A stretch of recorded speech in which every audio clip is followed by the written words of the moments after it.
ఇదిగోండి కొయ్యదోట కూర ఇవాళ మాది. చూడండి ఎట్లా ఉందో. దీనిలో కొయ్యదోట కూర గట్టిగా వెనిపి తాలింపు వేస్తే భలే ఉండిద్దండి. మీకు చేసేటప్పుడు చూపిస్తాను. ఇదిగోండి కొయ్యదోట కూర ఎంత శుభ్రంగా ఎనిపి పెట్టానండి. దీనిలో ఉల్లిపాయలు అన్నీ వేసుకొని తాలింపు వేసుకోవడం. అది చూడండి ఎట్లా ఉందో, బాగుంటుందండి. ఇదిగోండి తిరగమాత పెట్టాను. తిరగమాత పెట్టి దీనిలో మామిడికాయ కూడా వేసానండి. బాగుండిద్ది. కొయ్యదోట కూర మామిడికాయ చాలా బాగుండిద్దండి. టేస్ట్ అసలు అదిరిపోద్ది. అది కొంచెం నూనె ఎక్కువ వేసుకోవాలండి దీనికి. అది ఇదిగోండి దీనిలో మినపప్పు,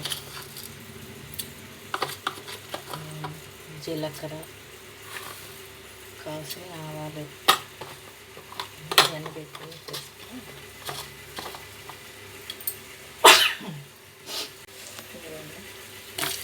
చిన్నుల్లిపాయలు, పెద్దల్లిపాయలు ఇవన్నీ వేసేసుకొని బాగా వేయించి అదండి చాలా బాగుండిద్దండి. మీరు కూడా ట్రై చేసి చూడండి. తోటకూర మామిడికాయ అదివరకు మాకు చాలా చెట్లు ఉండేయండి, అవి లేదు పోయినాయి. ఇదిగోండి ఈ మామిడికాయ వేసాను. బాగుండిద్ది, చాలా బాగుండిద్ది. ట్రై చేసి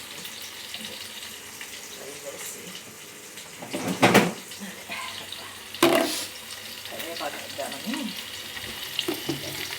ట్రై చేయండి. చాలా బాగుంటుంది. కరివేపాకు కూడా వేస్తాను. కరివేపాకు వేస్తే ఎక్కువ వేసుకున్నాం అనుకోండి బాగుంటుంది కరివేపాకు. ఎందుకంటే కరివేపాకు తింటే చాలా మంచిది. అది అందరికీ తెలిసిందేనండి. అదే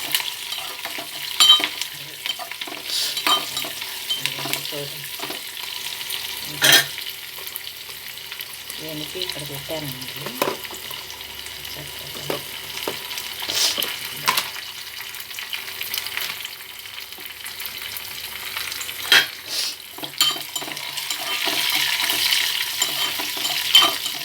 బాగా వేగినాక మళ్ళీ ఇది తిరగమాతలో వేసాను.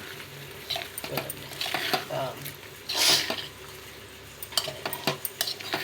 ఇది ఇవాళ కన్నా రేపు తింటే ఇంకా సూపర్ టేస్ట్ అండి.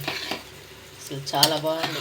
ఇది నిల్వ ఉండే కొంది ఈ తోటకూర, కొయ్య తోటకూర చాలా బాగుంటుందండి. అందులో మామిడికాయ కూడా వేసాం కదా, ఇంకా బాగుంటుంది. అదండి, మీరు కూడా చూసి ఓకేనండి.